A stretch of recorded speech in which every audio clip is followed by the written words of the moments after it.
In the personal story segment tonight, the presidential debates. The Commission on Presidential Debates today announced the moderators for the three big showdowns on September 26th. NBC News' Lester Holt will moderate the first debate. On October 9th, ABC News' Martha Raddatz and CNN's Anderson Cooper will moderate the second.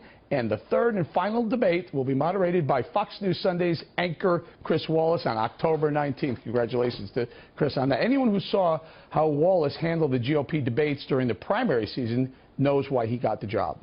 How can you win in 2016 when you're such a divisive figure? What evidence do you have, specific evidence, that the Mexican government is sending criminals across the border? I'll give you 30 seconds to try to answer my question.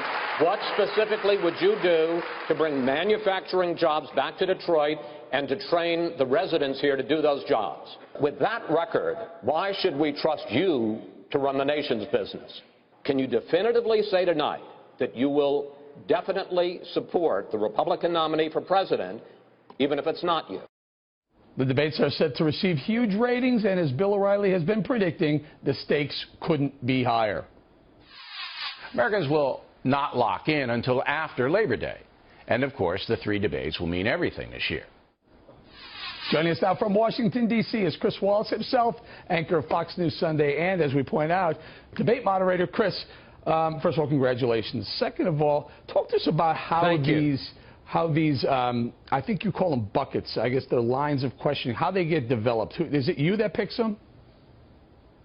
Yeah, this is very interesting. So I'm doing the third debate, and the first and third debates are basically the same procedure. There is one moderator and the two candidates, I guess a third candidate, if one of the third-party candidates gets 15%, like Gary Johnson, the Libertarian Party candidate. But assuming it's Trump and Clinton, it'll just be the three of us on the stage. And this was one of the revelations to me, because I was talking yesterday when I got the official word from the Debate Commission. There are going to be 6 buckets, 6 subjects, each one 15 minutes, an hour and a half total. And I'll ask a question, and each of them will get 2 minutes to answer, and then I'll try to facilitate, I was going to say a conversation, basically a debate between the two of them for the remaining 11 minutes. And when I asked somebody on the panel, well, who decides what the 6 buckets are, they said, you do. Good. So, you know, it's up to me. There's no bureaucracy. There's no panel. I can get some advice from people, but basically I'll have to decide, and the commission will inform the two campaigns what the 6 buckets are. Obviously, I'm not going to decide it now. I'm going to have to wait and see the 2 previous debates. I'll have to see what's happening in the campaigns. I'll have to see what's happening in the world, and then decide in mid-October what are the best things to discuss. Well, okay, so in the primaries, there were some specific topics. In other words, there's a national security debate, there was an economy debate. This is general. Anything Chris Wallace wants to ask, he gets to ask?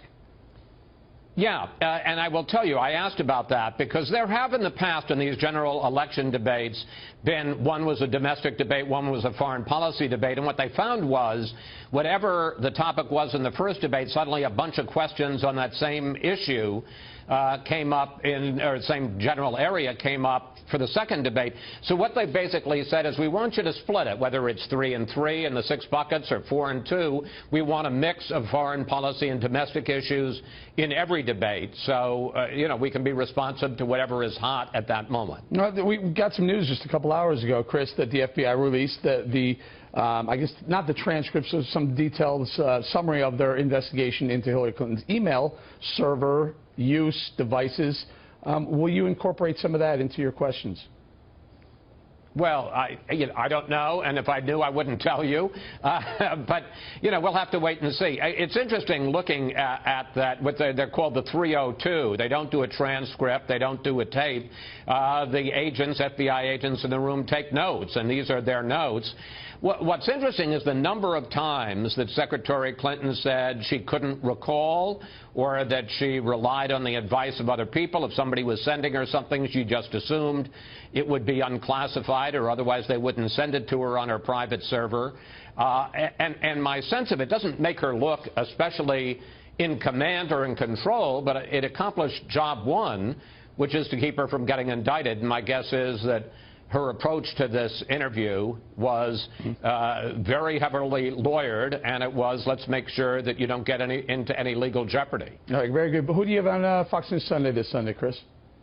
Well, you know, there's going to be this interesting event on Saturday, and that is that Donald Trump's going to be making his first visit of the entire campaign to an inner city. He's going to Detroit with Ben Carson. He's going to speak at a black church, going to tour some of the area where Ben Carson grew up. We'll be talking to Ben Carson on Sunday, one, about what happened on the trip, and also why he thinks that Donald Trump's solutions for black America are better than the Democrats. And we're going to also have a top Democratic official to offer a counterpoint on that. And then we're going to also talk to Jill Stein. She's the Green Party candidate. Last week we had the Libertarian Party candidate. And, you know, they're also on the ballot, so we want to get everybody who's on the ballot so that the American voters can hear from them. All right, that's great, Chris. Appreciate your time tonight. Thank you very much.